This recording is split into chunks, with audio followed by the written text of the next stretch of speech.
सुप्रभात बच्चों। आज हम अपनी वसंत भाग 3 कक्षा 8वीं हिंदी की पाठ्य पुस्तक में से पाठ 7 करेंगे, जिसका शीर्षक है क्या निराश हुआ जाए। और इस पाठ के लेखक हैं श्री हजारी प्रसाद द्विवेदी जी। जैसे कि नाम से ही पता चलता है कि लेखक कहता है कि क्या निराश हुआ जाए, कि क्या हमें निराश होने की आवश्यकता है। तो पहले मैं आपको पाठ के बारे में बता देती हूँ। प्रस्तुत पाठ आचार्य हजारी प्रसाद द्विवेदी द्वारा रचित एक विचारात्मक निबंध है।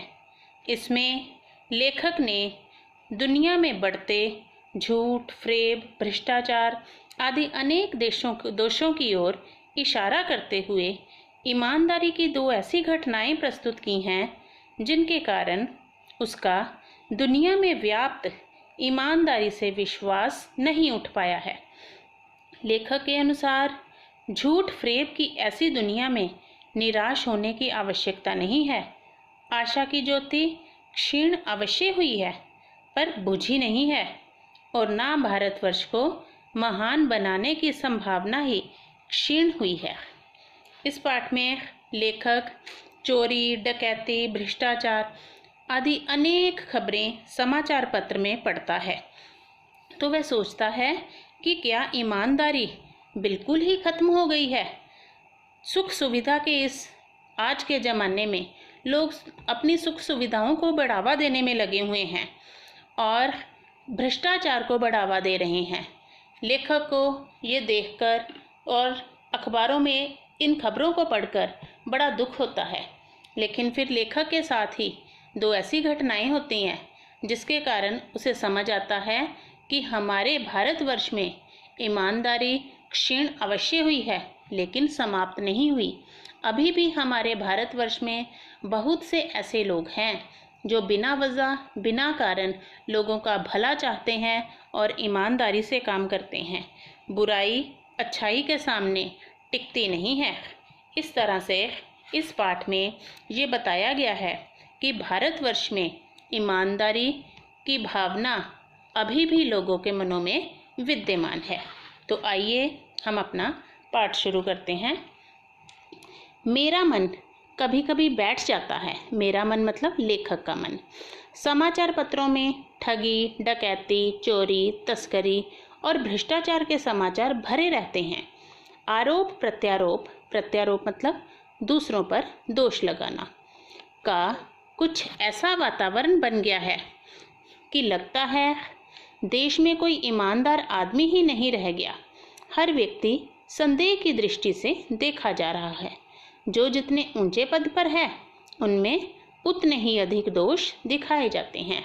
तो इस पाठ में बताया गया है कि लेखक समाचार पत्रों में चोरी, डकैती, ठगी, भ्रष्टाचार के समाचार जब पढ़ता है तो उसे ऐसे लगता है कि क्या देश में ईमानदार आदमी कोई नहीं रह गया।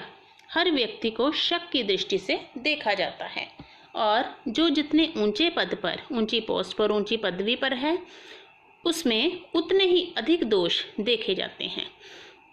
एक बहुत बड़े आदमी ने मुझसे एक बार कहा था कि इस समय सुखी वही है जो कुछ नहीं करता। ये प्रश्न आपको आ सकता है कि इस समय सुखी कौन है, तो उत्तर में लिखोगे इस समय सुखी वही है जो कुछ नहीं करता। जो कुछ भी करेगा उसमें लोग दोष खोजने लगेंगे, क्योंकि अगर कोई कुछ काम करेगा तो लोग उसमें दोष तो खोजेंगे ही। जैसे अगर एक बच्चा है, उसने कोई काम किया, जब उसने कोई काम किया उससे थोड़ी बहुत बीच में गलती हो गई तो लोग उसमें दोष निकाल देंगे। आपको मैं सिंपल एग्जांपल दे रही हूँ। लेकिन दूसरी तरफ जो कुछ काम ही नहीं करेगा उसमें को दोष कैसे लगाएगा, कैसे निकाल लेगा।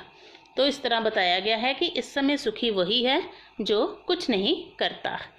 उनके सारे गुण भुला दिए जाएंगे और दोषों को बढ़ा चढ़ाकर दिखाया जाने लगेगा। दोष किसमें नहीं होते, यही कारण है कि हर आदमी दोषी अधिक दिख रहा है, गुणी कम या बिल्कुल ही नहीं। यह भी आ सकता है कि हर आदमी दोषी अधिक दिख रहा है और गुणी कम। इस पंक्ति का आशय स्पष्ट करें। स्थिति अगर ऐसी है तो निश्चय ही चिंता का विषय है। तो इस तरह बताया गया है कि इस समय सुखी वही है जो कोई काम नहीं करता, क्योंकि अगर कोई काम करेगा तो उसमें लोग दोष निकालेंगे और उनके दोषों को भी फिर ऐसे बढ़ा चढ़ा कर दिखाया जाता है कि दोष उनके ज़्यादा दिखाई देते हैं, गुण तो उनके बिल्कुल छिप ही जाते हैं। ये प्रश्न जैसे हर आदमी दोषी अधिक दिख रहा है, गुणी कम, पंक्ति का आशय स्पष्ट करो। इसमें उत्तर में आप लिख सकते हो कि लोगों के दोषों को ऐसे बढ़ा चढ़ा कर दिखाया जाता है कि वह हमें पूरी तरह से दोषी ही दिखता है, उनके जो गुण होते हैं वो तो हमें दिखाई ही नहीं देते। क्या यही भारतवर्ष है जिसका सपना तिलक और गांधी ने देखा था? रविंद्रनाथ ठाकुर और मदन मोहन मालवीय का महान संस्कृति सभ्य भारतवर्ष किस अतीत के गह्वर में डूब गया? गह्वर अंधेर स्थान। आर्य और द्रविड़, हिंदू और मुसलमान, यूरोपीय और भारतीय आदर्शों की मिलन भूमि, मानव महासमुद्र क्या सूख ही गया? मेरा मन कहता है ऐसा हो ही नहीं सकता। हमारे महान मनीषियों ज्ञानी व्यक्ति, सपनों का भारत है और रहेगा। आगे है कि क्या यही हमारा भारतवर्ष है जिसमें दोषों को देखा जाता है? रविंद्रनाथ ठाकुर, मदन मोहन मालवीय का महान संस्कृति सभ्य भारतवर्ष, जिसमें भारतवर्ष को महान संस्कृति से सभ्य माना गया था, क्या वो किसी अंधेरे स्थान में डूब गया है? हिंदू, मुसलमान, यूरोपीय और भारतीय आदर्शों की मिलन भूमि, जिसे मानव महासमुद्र कहा गया था, क्या वो सूख गया है? फिर लेखक कहता है कि उसका मन कहता है कि ऐसा हो ही नहीं सकता। ये सही है कि इन दिनों कुछ ऐसा माहौल बना है कि ईमानदारी से मेहनत करके जीविका चलाने वाले निरीह और भोले भाले श्रमजीवी पिस रहे हैं।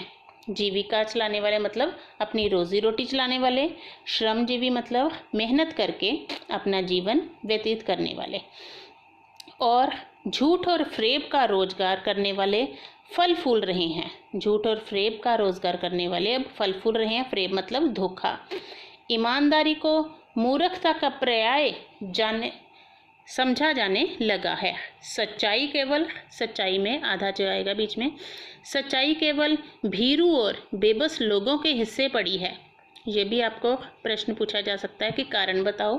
सच्चाई केवल भीरू और बेबस लोगों के हिस्से पड़ी है, मतलब सिर्फ डरपोक लोग हैं, क्या वो ही सच्चाई का साथ देंगे?